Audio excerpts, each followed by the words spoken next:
आपण याआधी पाहिलं की शिरीष जो आहे गाणं म्हणण्यासाठी स्टेजवर जातो आणि ज्यावेळी तो गाने म्हणू लागतो तब लेखक का जो है ना ही अपने कानों पे विश्वास बैठता है, ना ही लेखक की आँखों पे विश्वास बैठता है कि इतना दिन शिरीष ने गाने का रियाज नहीं किया था तो भी शिरीष जो है इतना अच्छे से गाना क्यों बोल रहा है। यहाँ पर अगर देखेंगे तो लेखक म्हणतात पंचेंद्रिय दगा तर देत नाही ना। दगा यानी धोका, पंचेंद्रिय मतलब आँख, कान, डोळे, डोकं हे आपल्याला धोका तर देत नाही ना, अशी शंका जो है लेखक के मन में आती है। आणि लेखक कहते हैं कि अगर माझ्या जागी तुम्ही असता किंवा आणखी कोणीही असता तरी त्यांच्या मनातही अशी ही शंका आली असती। ऐसा डाउट ज़रूर होता कि अगर ये लड़का बिना इतना दिन सीखने के लिए भी नहीं आया था तो भी इतना अच्छे से वो कैसे गाना गा रहा है। तुम्ही सांगा, सुमारे 6 महिन्यांपूर्वी शिरीष माझ्या विद्यालयात आला। अभी लेखक जैसे मैंने लास्ट टाइम ही बताया था कि यहाँ पे पूर्वार्ध जो है पाठ का एंड पहले है और शुरुआत जो है वो बाद में है।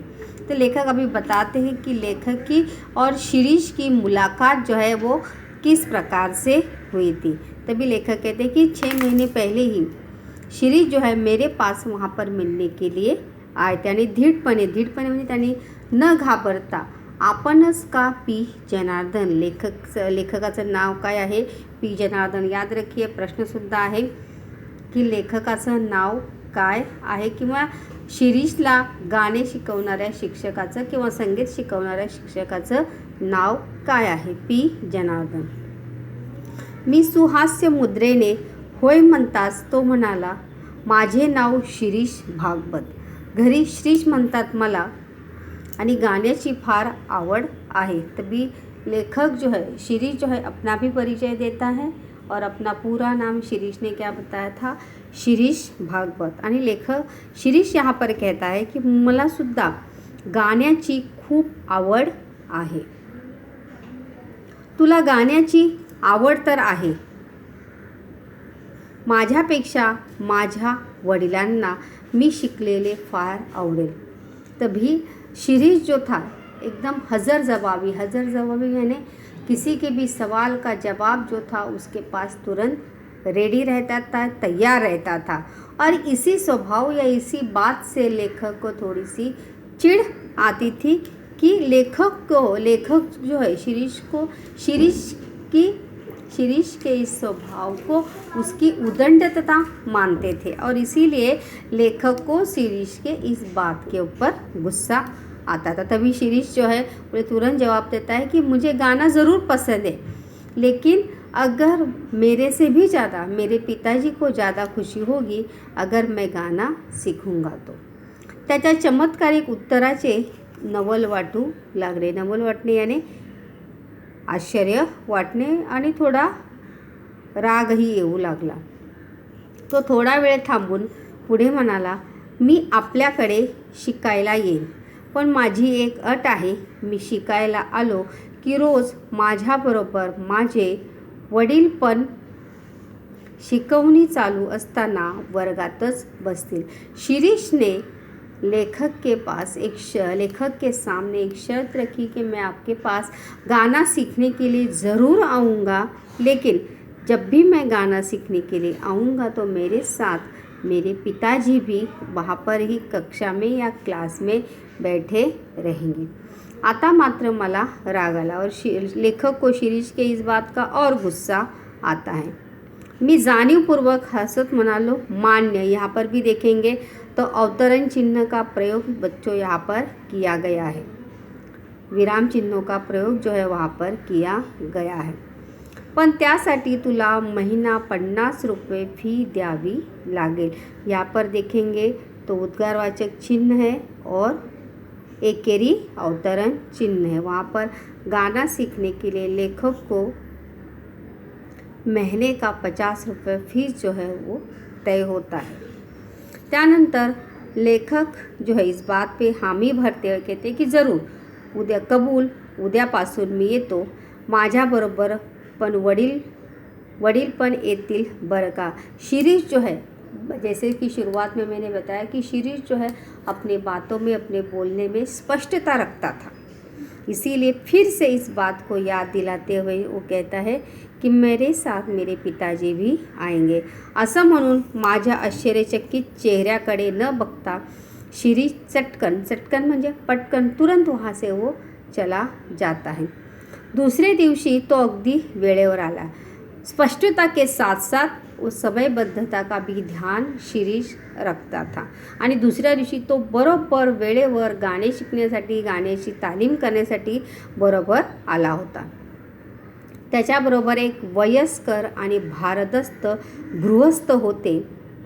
हे शिरीषच्या वडिलांचं वर्णन आलेलं आहे। यहाँ पर प्रश्न भी आहे, शिरीषच्या वडिलांची वैशिष्ट्ये तर काय आहे?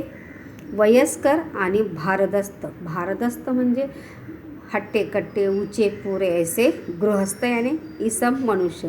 हे माझे गुरुजी आणि नाना आणि हे माझे वडील।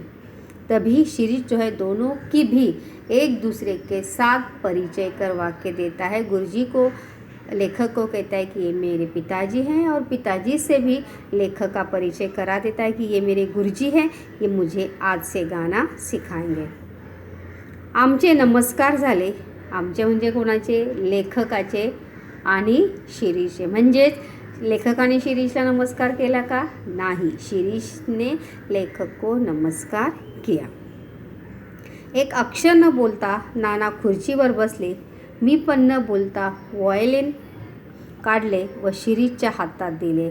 त्याने बरोबर वही वगैरे आणलेली पाहताच माझा त्याच्याबद्दलचा ग्रह चांगला झाला की एक अच्छे विद्यार्थी की विशेषता या एक अच्छे विद्यार्थी का लक्षण जो थे शिरीष में देखने को मिला था, क्योंकि सीखने के लिए वो खाली हाथ आया नहीं था, अपने साथ एक नोटबुक भी लाया था और इसीलिए इस वजह से या इस कारण से लेखक के मन में उसके प्रति थोड़ी सी धारणा जो है, थोड़ी सी सोच जो है वो अच्छी हुई थी। ग्रह चांगला होणे मतलब समज चांगला होणे, वाक्य प्रचार आहे, ग्रह चांगला होणे, समज चांगला होणे।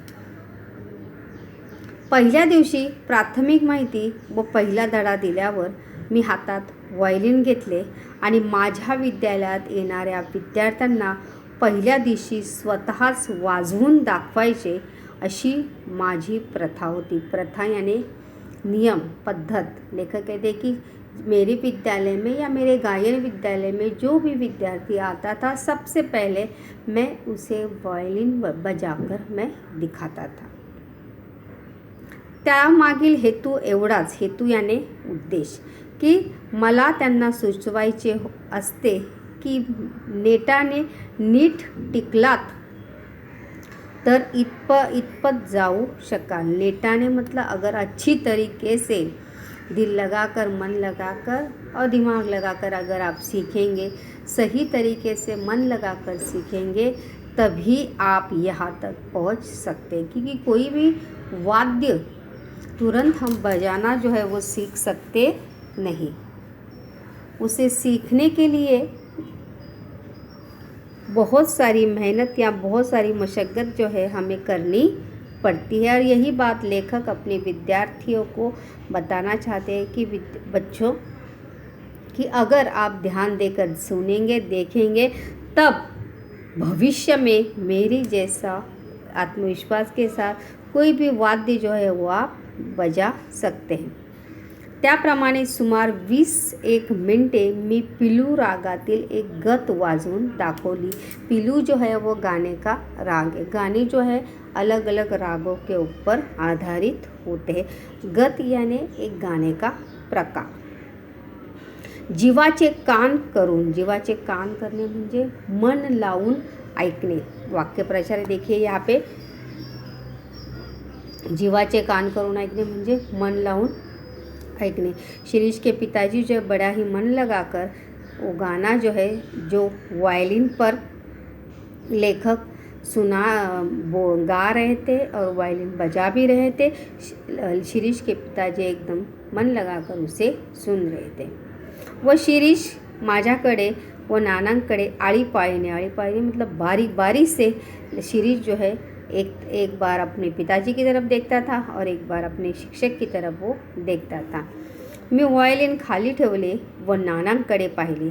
त्यांच्या चेहऱ्यावर तृप्तीचे समाधान स्पष्टपणे दिसत होते और लेखक शिरीष के पिताजी के चेहरे पर एक समाधान या खुशी दिखाई दे रही थी, क्योंकि उनके बेटे को संगीत सीखने के लिए एक सही जगह और एक सही शिक्षक मिला था। यही समाधान या यही बात जो थी शिरीष के पिताजी के चेहरे पर दिखाई दे रही थी।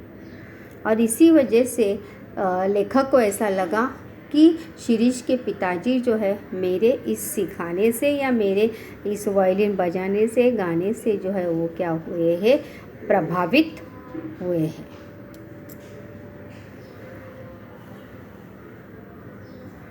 आपण जाऊया, शिरीष म्हणाला व पिता पुत्र उठले।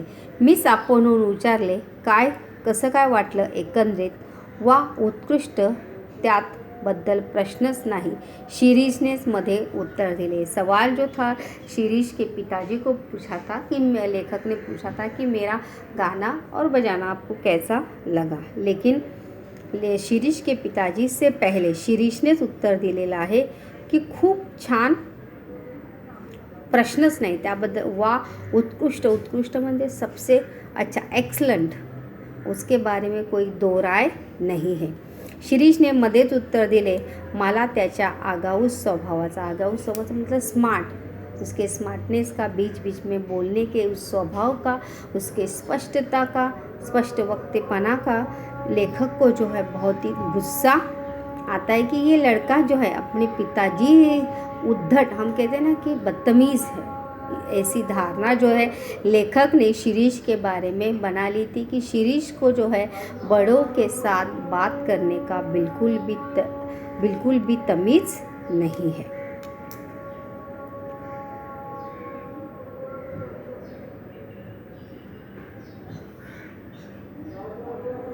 आपण कुठं असता कामाला, यहाँ पर भी देखेंगे तो एकेरी अवतरण चिन्ह और वहाँ पे उद्गारवाचक चिन्ह है।